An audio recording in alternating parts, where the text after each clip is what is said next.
Imina 35 na legislatura in Guam is back from recess. Good afternoon, colleagues. When we last spoke, we were still on bill number 149-35 COR, and the last person we left off, Senator Therese Terlahi. I will recognize you at this time. On the main motion.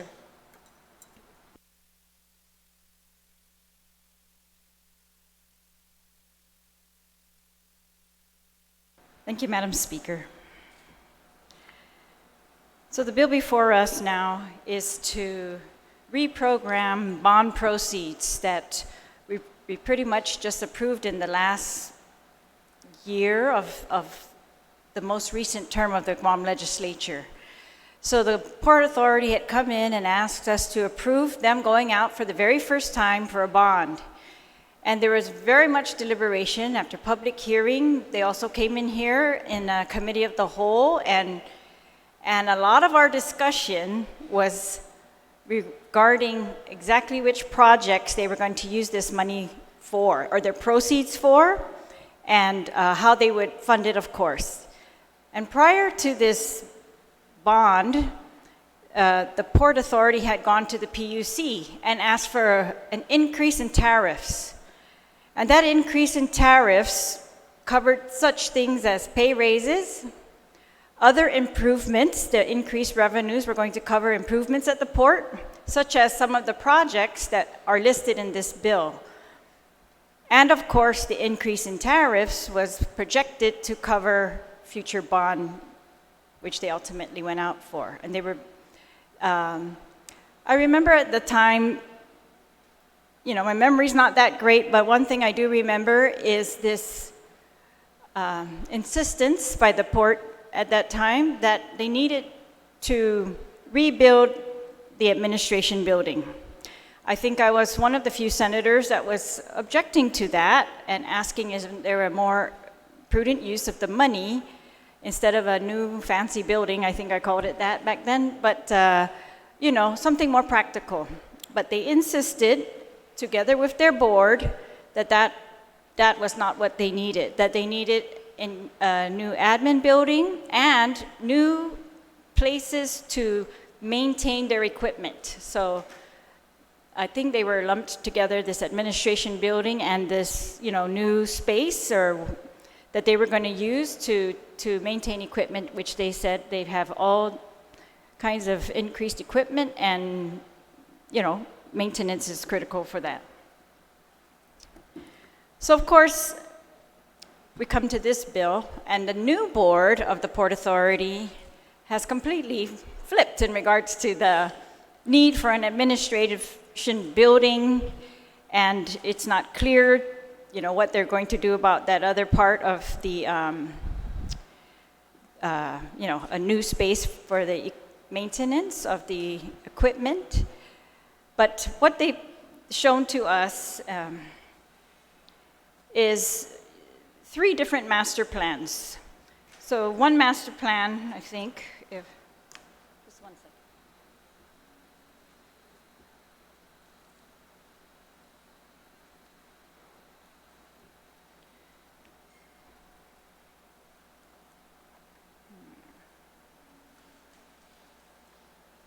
Just one second.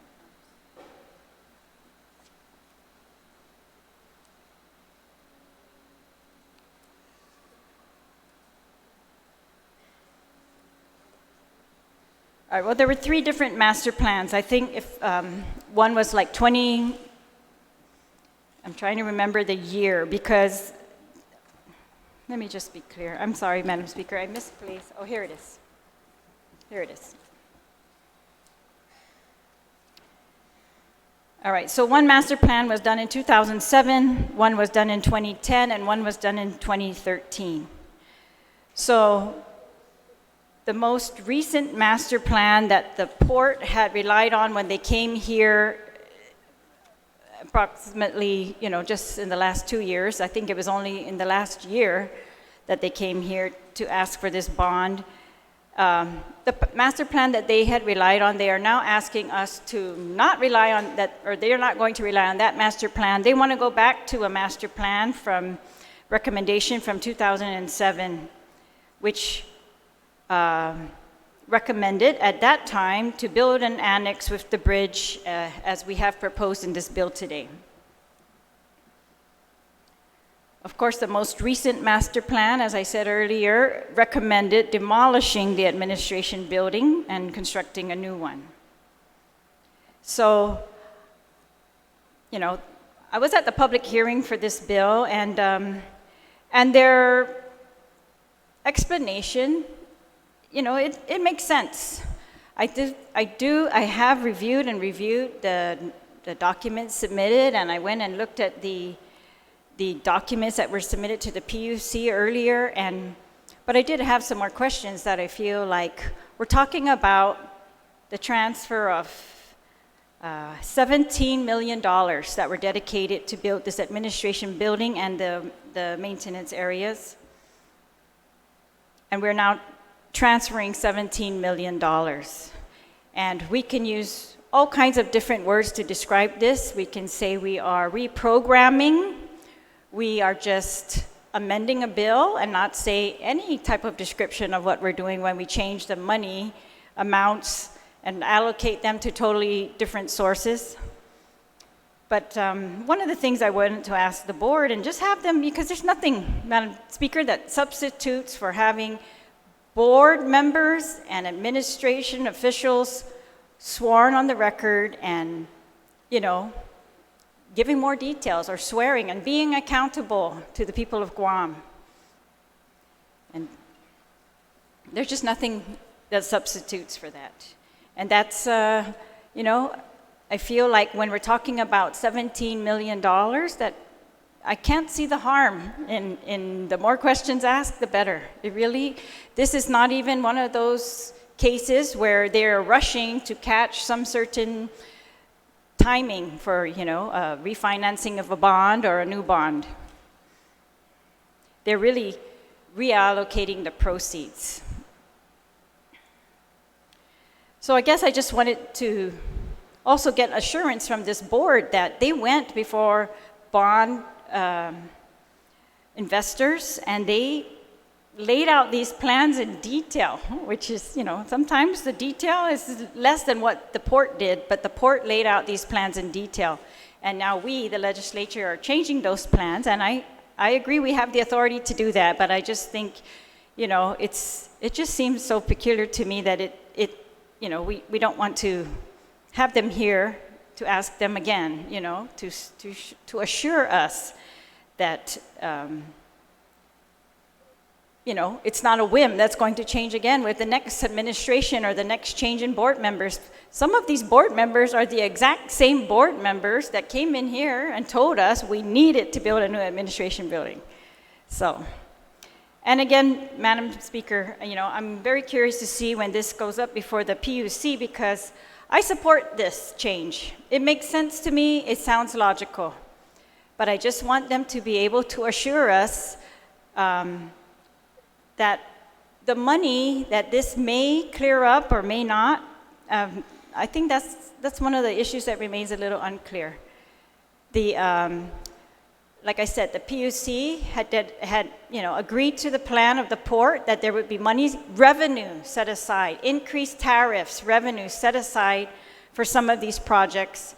So when we use bond proceeds now for some of these projects instead, what happens to that revenue? It's kind of similar to what we were asking the airport authority when they were in here. What are you going to do now with this extra revenue that might be cleared up? And I you know, I looked through the testimony during the public hearing, and I don't think that questioning was really very, that was not one of the line of questionings that we went down that day. But I do, you know, it makes sense to me that what they want to fix, and that they're citing to the older plans, or I guess all the plans show a need to fix this. It's just they're going to an older plan, master plan, to show that it should be fixed with bond proceeds as opposed to being fixed with revenue on a regular basis, you know, as the revenues come in. So I don't object to them reprioritizing, and so I'm inclined to support this bill, and I thought that they gave good answers when they were here at the hearing, but I just wanted to ask them some more, Madam Speaker, about the revenues that I discovered after the hearing were already dedicated by the port, by the PUC approval, by our, acquiescence and their increase in tariffs towards these projects. I just, don't want to, I also wanted to ask them, which I didn't get to ask them, is does any of this programming put the port or, put any of the other approvals that the PUC has made, or are we going to be facing another tariff increase, right, for some other need down there that we are now not going to pursue? So, just wanted to state those for the record, Madam Speaker. Thank you. You're welcome, Senator Therese. Anyone else on the main amendment? If not, Senator Clint, I'll give you the opportunity to close on the main motion. Thank you, Madam Speaker. Again, I just want to thank my colleagues for allowing the opportunity for this bill to get to the session floor. And I believe it's a common sense measure. It's pretty straightforward. It's not allowing for any new bond borrowing. Again, it's just for existing bond proceeds. This has been cleared by the PUC. It's been cleared by bond counsel, and it's the direction that the board and management of the port would like to take. So what this really is doing is just taking some of the funds that would have gone to building a brand new administration building, a fancy new building, taking some of the funds from that, about $7 million from that, instead to be used towards capital improvement projects, specifically for projects that are sorely needed at the piers, at the F1 pier, and other sections of the wharf frontage that sorely need improvements. So again, to me, this is very common sense. It's taking funds that would have gone towards a more expensive administration building and instead just refurbishing the existing administration building, constructing an annex next to it, and then using that additional funds to instead improve infrastructure at the Port Authority of Guam. So with that, I ask all of you for your support, and I motion to place this bill into the voting file. Thank you. On that motion, without any objection, motion carries. Colleagues, next on the agenda is Bill number 15535 COR. Senator Regine Bisco-Lee, you are on a motion to pass on file without any objections. Motion carries. Senator Sabina Flores Perez on Bill 169-35.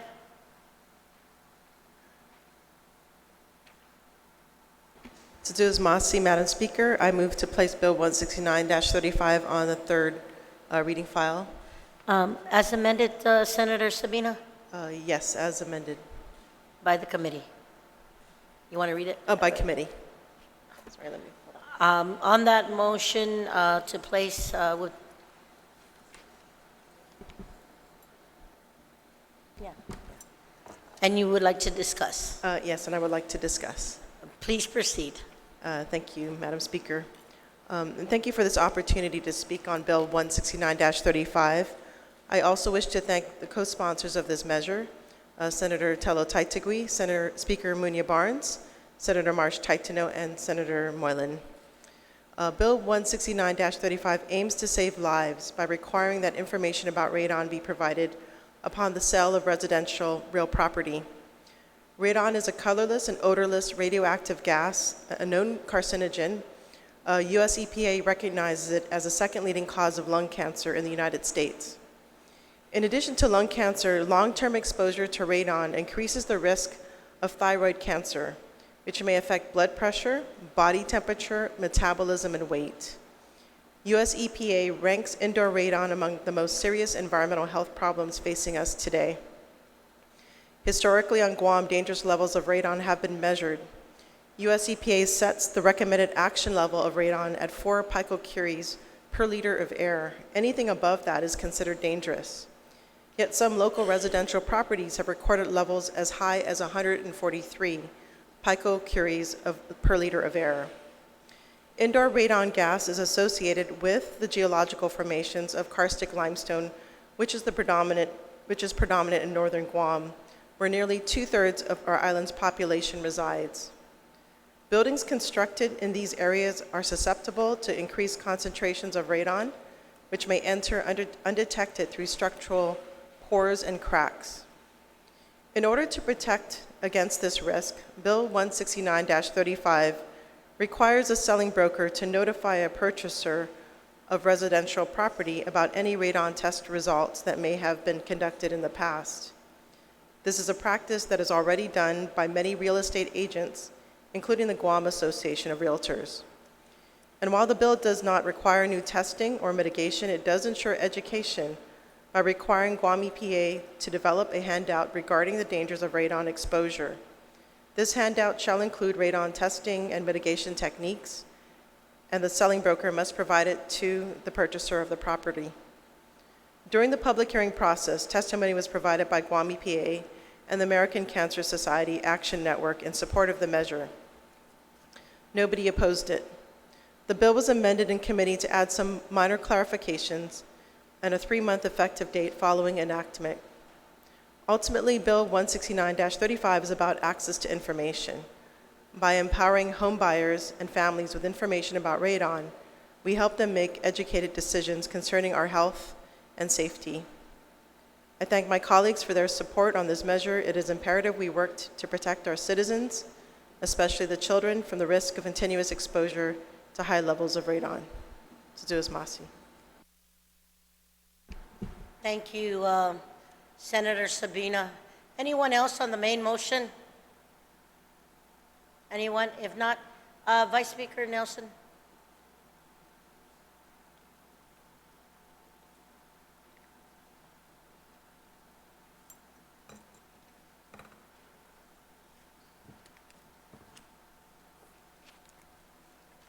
You can hold that.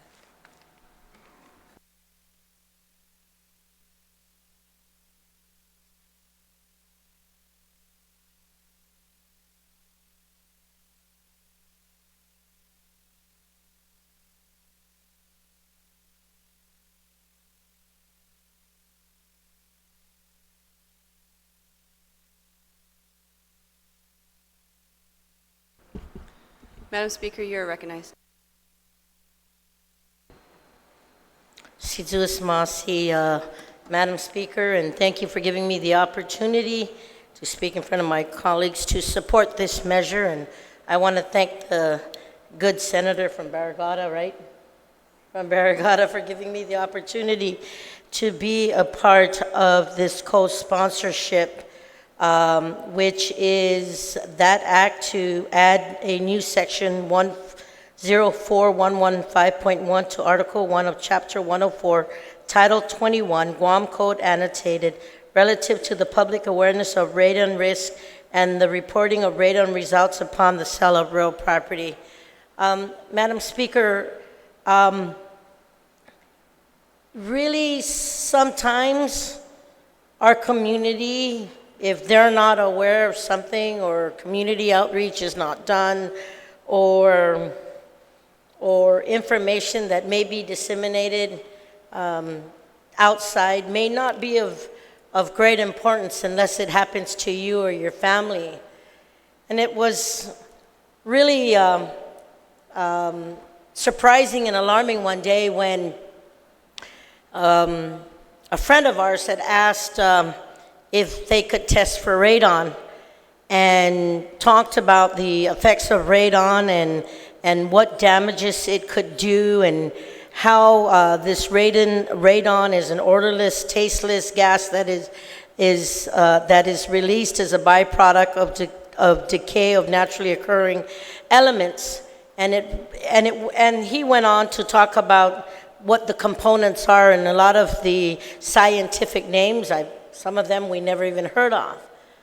But it wasn't until the ask of literally wanting to test the family home we said, okay.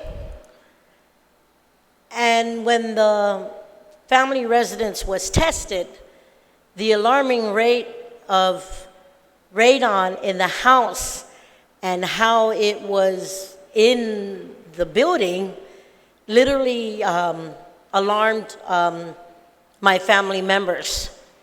And when we looked at the effects and what it could do, and as far as the causes of harm to a human body, we said, wow, you know, we literally should take the time to work and do our executive checkups and realize that maybe this effect or this cause, because it was so alarming in the family residence, that we should all get checked.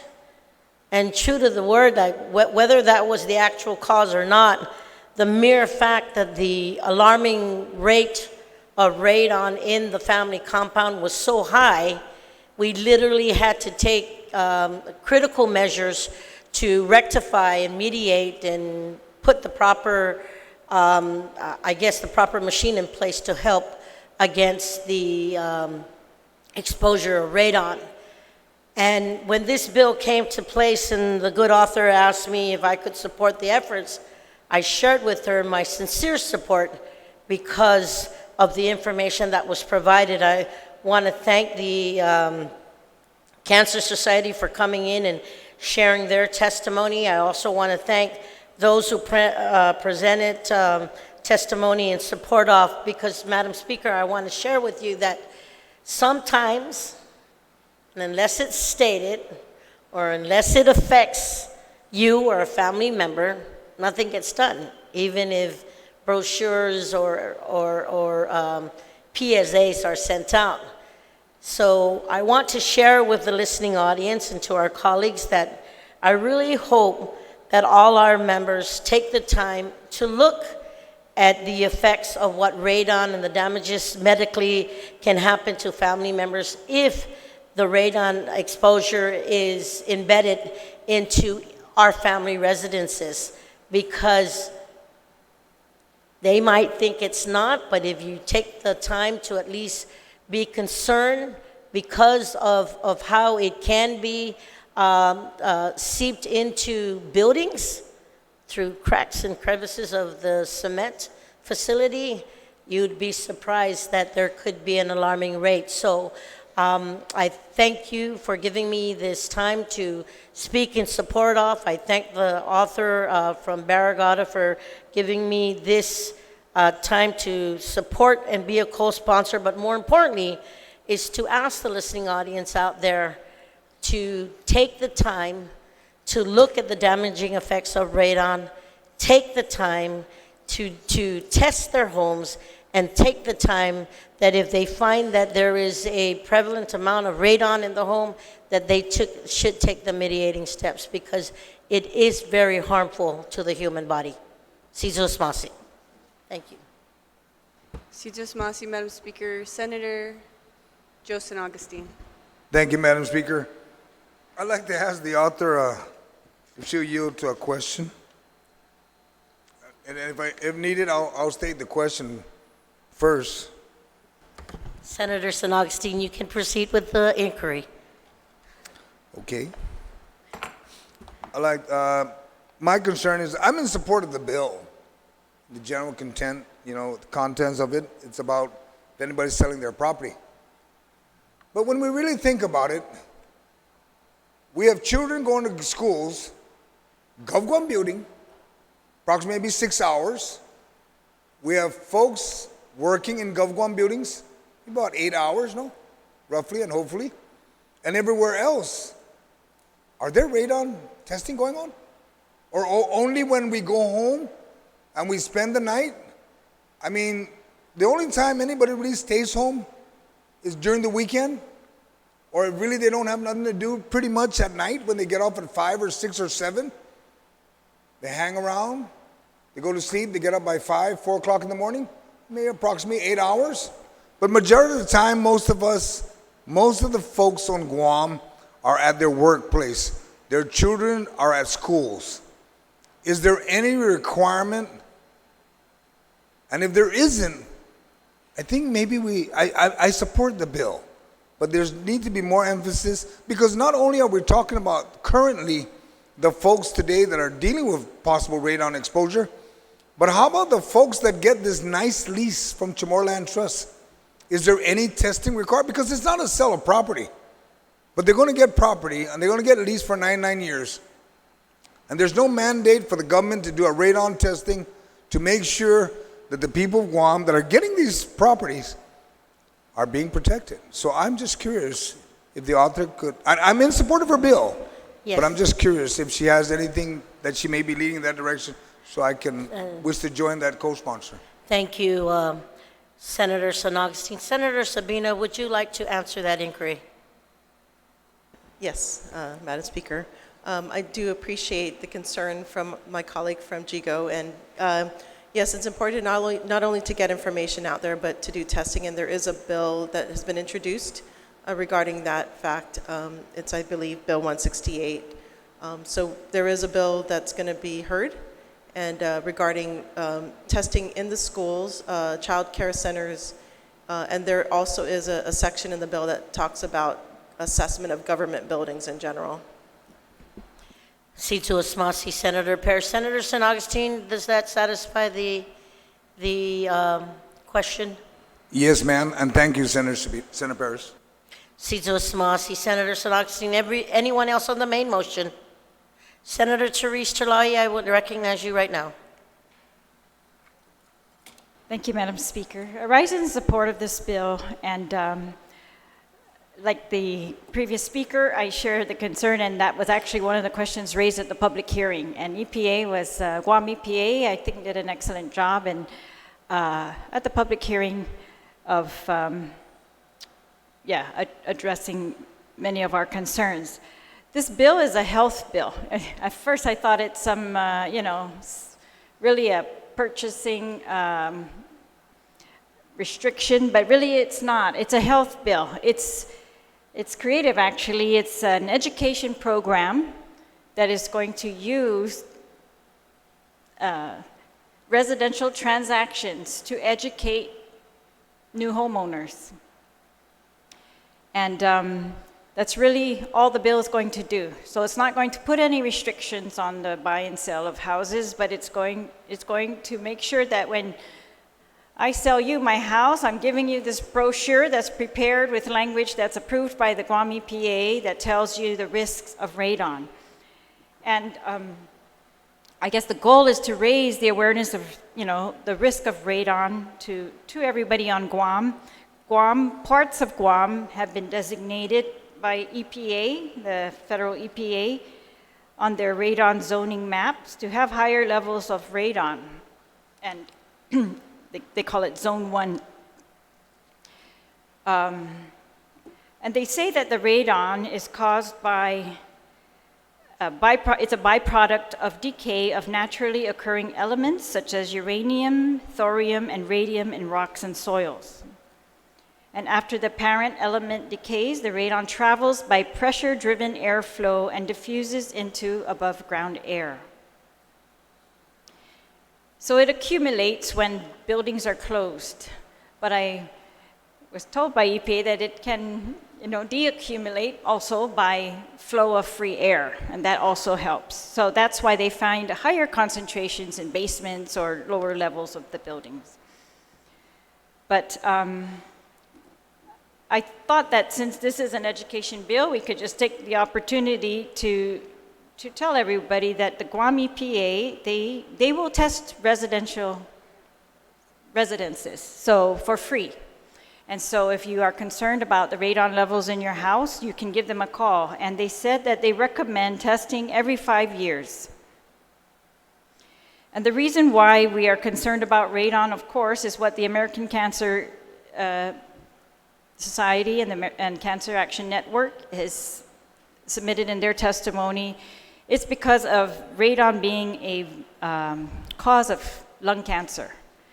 But they also say, and I just want to put that out there, Madam Speaker, that radon exposure is very much exacerbated by smoking. So you may not necessarily get cancer from radon alone, but radon plus smoking is going to very much increase your risks of cancer, lung cancer in particular, or any types of tobacco products.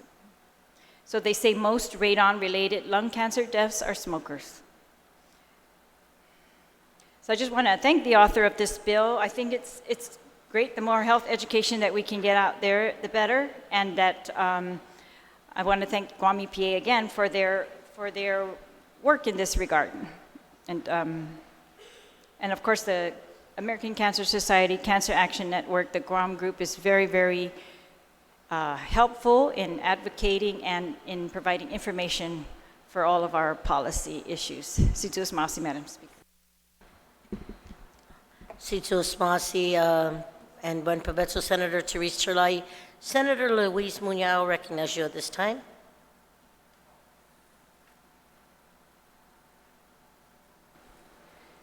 Thank you, Madam Speaker. I rise in support of this bill, and I thank the author for giving the consumers the opportunity to understand, especially if they haven't smoked. I know the previous speaker was talking about the lung cancer being more prevalent in smokers that are exposed to radon, but you've heard some national campaigns about some non-smokers who develop lung cancer and question what happened? What did I do? I didn't do anything. So maybe this would give an opportunity for some of the patients that are suffering from lung cancer, an opportunity to explore that maybe this could have been it, or even given the opportunity to protect their families if there is a detection of radon in properties that they intend to purchase. So I thank the author for this, and I fully support it. And I would like to ask the author if she would offer me the opportunity to be a co-sponsor for this bill as well. Thank you, Senator. On that motion, without any objection, motion carries. Thank you, Senator Muñoz. Anyone else on the main motion? Senator Regine Biscoli, I'll recognize you at this time. Please proceed. Sujus Masi, Madam Speaker. Madam Speaker, I also rise in support of this measure. I want to thank the stakeholders who have come together to inform the body about a lot of the issues related to radon and other concerns that we have environmentally and in terms of our health. But I did have a question if the author would yield. Please state your question. Thank you, Senator. I was just wondering, I know I was looking through the committee report and I didn't see them present at the public hearing, but was the Guam Association of Realtors, did they provide testimony on this bill, or were they invited to provide testimony? That's my question. Thank you, Senator Lee. Senator Paris, would you like to yield? Yes, Madam Speaker. We did reach out to them, and in some of the conversations that my staff had, they were in support of it, but there was no formal letter from the Guam Realtors Association. Thank you, Senator Paris. Senator Lee, does that suffice? Thank you, Senator Lee. Anyone else on the main question? Senator Mary Torres on the main motion. A point of inquiry, just as a passing thought to the main sponsor of this measure. Was there any discussion about, I understand that it's mostly educational in nature and awareness, but was there any discussion, I didn't see in the committee report, about any recourse if someone were to not disclose and it becomes aware that that there were in fact some information that they failed to disclose? Was there any discussion about how to best address this, or are we just proceeding with a best practice with this legislation? Thank you, Senator Torres. Senator Paris, would you like to yield to that? Yes, Madam Speaker. So in the bill itself, there is no consequences for not indulging, giving that information out. We really are looking towards best practices as far as transaction goes. Thank you. Thank you, Senator Paris. Thank you, Senator Torres. Anybody else on the main motion? If no one on the main question, Senator Paris, you can proceed on closing. Right. Thank you, Madam Speaker. Bill 169-35 really affords our community the ability to increase awareness around cancer risks, which I think can be prevented. And there is known ways of mitigation for radon. Actually, in the military community here in Guam, their buildings are regularly tested, and mitigation is afforded to them. And I think it's only fair that this is also provided to our community as a whole, considering cancer is a huge risk on Guam, or we see a lot of incidences of cancer here on this island. And I think just a simple measure of education and awareness can actually start this the capacity to prevent something that has affected our community at large. So I do thank all those that have sponsored this bill, and I appreciate any support from my colleagues to do as Masi. Thank you, Senator Paris. On the motion, Senator Paris, Senator Paris, on the motion to move to the voting file. Thank you, Madam Speaker.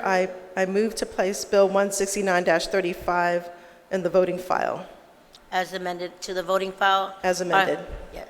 Are there any objections? Hearing none, motion carries. Senator.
Senator Joseph Augustine, I'll recognize you on bill number 76-35 COR.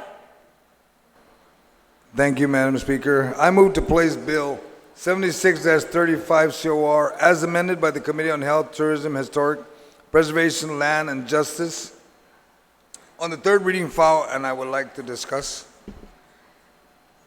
On that, please proceed.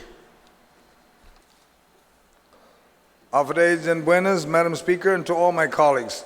Bill 76-35 COR is an act to allow the transfer of 1.5 acres from the Chamorro Trust Commission, lot number 5412-R11, to correct the property boundary of the University of Guam, lot number 2517-17, to ensure that all university-owned structures are located within the boundaries of the University of Guam.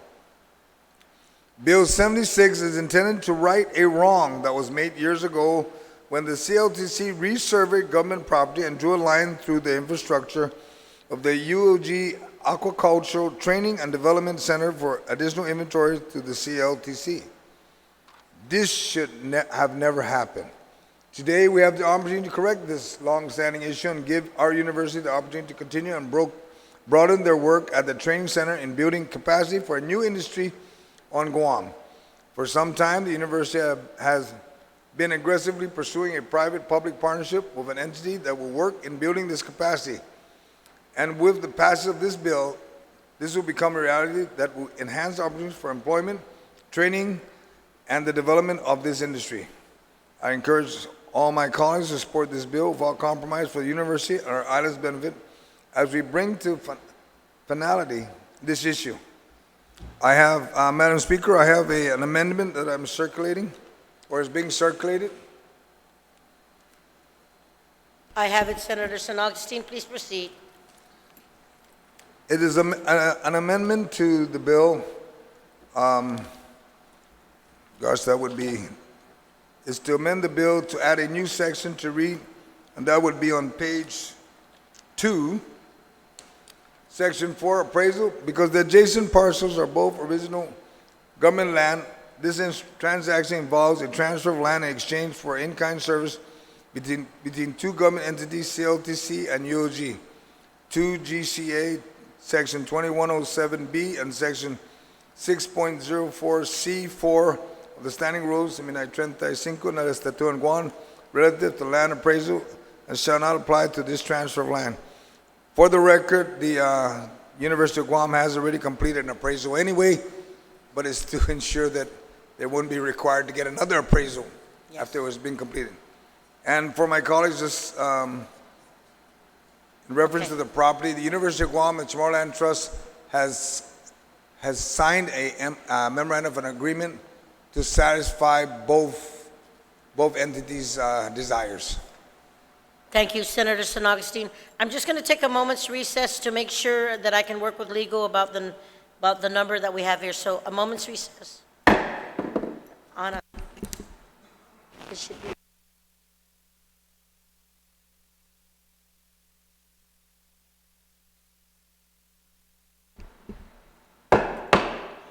The legislature is back from recess. Senator San Augustine, just to make sure, and we can save a tree, to just make it section 3 All right, ma'am. on page 2. So beginning on the line, so it'll say section 3 instead of 4. Yes. On that Okay. motion, without any objection, so motion carries. On the amendment, anyone on the amendment, are there any objections? Hearing none, motion carries. On the main motion, anybody on the main question? If Senator Telahi, Therese Telahi, I will recognize you at this time. Please proceed. Thank you, Madam Speaker. I rise in support of this bill. The bill was amended in committee to make very clear, and they've actually prepared the maps already that would help to consolidate this parcel of Chamorro Land Trust property into UOG's land or lot. And so it was actually more complex than we anticipated, but I'm very happy that the parties have come to an agreement. And so I wanted to put on the record that they have agreed. And so Chamorro Land Trust was not asking for money in this transaction because they do understand that they have needs that are really restricting them from moving forward with agricultural leases, and that is to determine what types of property are in their inventory, whether the property that has been designated to be used for agricultural leases are actually good agricultural land. Maybe some of you have heard the stories of those who've leased from the Chamorro Land Trust and swear that nothing can grow on land such as this, right? So in order to prevent that, that's the kind of expertise that UOG has and is able to provide the Chamorro Land Trust. Excuse me. And because they're really trying to move forward with their leases as quickly as they can, but they do not want to create more issues that, similar to what they have been strapped with over many, many years. So in the past, leases were just given out to, somebody designated this was what we're going to use for agricultural leases, and then they gave out those tracts of land. But now hopefully they're going to really do a lot more of this land use planning, or to be consistent with land use planning and best use of the land, meaning residential versus agricultural. So they're hoping that UOG will also be able to tell them, if it's agricultural land, what is the best type of use of this agricultural land? For example, what type of crops grow better here? Just so that they can, just better use their judgment as a commission also. Instead of approving you for an agricultural lease when we know only one certain thing can grow on this type of property and you're not willing to grow that, then, they can make a different arrangement. But it's just really to get there, to assist them with their mission and to get things more in line with the services of UOG. So I want to thank the University of Guam and Kathy Moore-Lin for her, hands-on work on this, and the whole University of Guam. But I also want to thank Pika Farrin, the director of the Chamorro Land Trust Commission. I mean, she's not the director, I take it back. She's the chairperson of the Chamorro Land Trust Commission, and of course the Chamorro Land Trust Commission staff, but for really taking a lot of time and sitting down and working out many of the issues. And of course the Director of Land Management, who there are many land issues that come up in regards to these properties or the easements to these properties. And we couldn't fix all of those, in this one bill. But, excuse me, but the Director of Land Management has been very instrumental in, I think, making it easier for those who have outstanding issues over many, many, many years in this area, that they can now be resolved. So that's our hope, Madam Speaker, and I want to thank the author of the bill for his cooperation in this regard. Si Diyos Masi. Si Diyos Masi, Senator Chalai. Anyone else on the main question, on the main motion? If not, Senator Amanda, Legislative Secretary Shelton, you are recognized. Si Diyos Masi, Madam Speaker, I want to thank the sponsor of this legislation and the committee, of course, for the work they've done to improve this bill, and working with the University of Guam and the Chamorro Land Trust. I want to also thank all of the parties involved who have put many hours into this project, and I think this is something that has been a long time coming, and something that is fitting for this session, where we've been talking a lot about economic development and investing in our economy and our people, and providing jobs with the apprenticeship program, as well as the minimum wage. And here we have this project for the hatchery, which is really a long-term investment by the people of Guam. This is a small move we're making today for an investment in an industry that has unlimited, untapped potential, the aquaculture industry. And through the years, the University of Guam CNAS faculty, they've obtained multiple grants to develop a specific pathogen-free shrimp culture on Guam. And in 2005, 2 years of health monitoring history, the minimum requirement to qualify as an SPF shrimp facility, a designation it still holds, was obtained.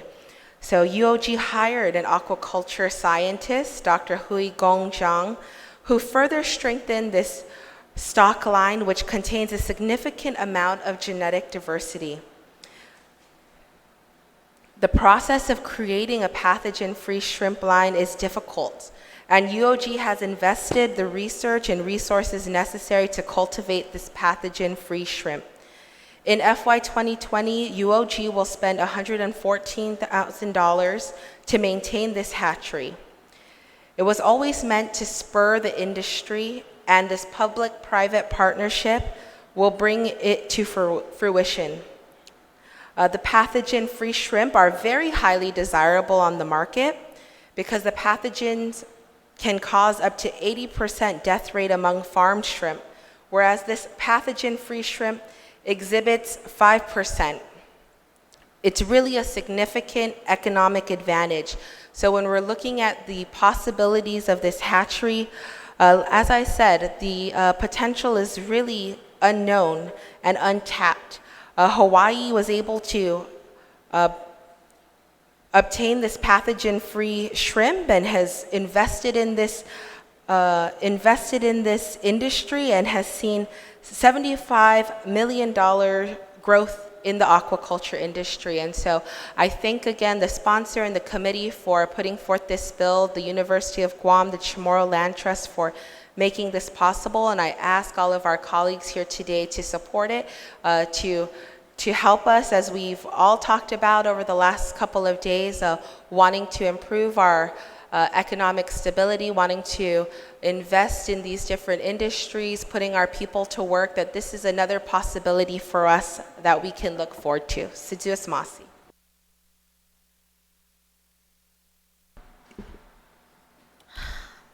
Siduos Masi, Senator Shelton.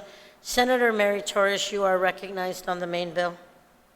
Yes, very quickly, Madam Speaker. I just wanted to note for the record, when the amendment was proffered by the author to not have 2 GCA apply, which requires two appraisals, and anytime there's a transfer of property with the government, it was noted that this transfer involves, it's first of all to correct an error, but it involves the transfer in exchange for in-kind services between 2 government entities. But this is actually a very interesting and worthwhile type of transaction that I hope we can realize in other sorts of transactions going forward, because this like-kind arrangement involves the Chamorro Land Trust Commission together with UOG's College of Natural and Applied Science, Cooperative, Extension and Outreach, the Research Corporation of the University of Guam, and the Pacific Island Development Center Network, Guam Small Business Development Center. So, you're looking at a situation where you use expertise of one to benefit the other, and it doesn't involve the expenditure of funds, and the value of the land that's being transferred will be paid off by services. So, services by the UOG to this Land Trust Commission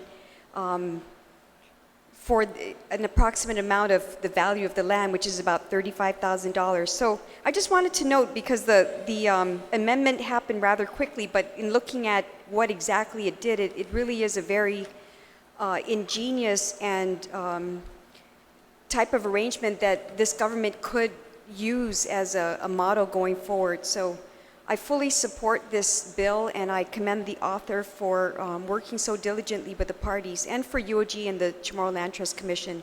It's a very good model going forward. Siduos Masi. Buen provecho, Senator Mary Torres. Anyone else on the main motion? If not, I will ask Senator San Augustine to close. Thank you, Madam Speaker. I'd just like to add, if possible, in the bill, to add additional co-sponsors, such as the Oversight Chair of University of Guam, Senator Amanda Shelton, and yourself, Speaker. On that motion, without any objection, motion carries. Thank you, Senator San Augustine. Madam Speaker, I move to place Bill 176-35 COR on the third reading and voting file. On that motion, are there any objections? Motion carries. Colleagues, we're going to take a moment's recess.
y Mine 35 en la legislatura en Guam is back from recess. Tomorrow morning.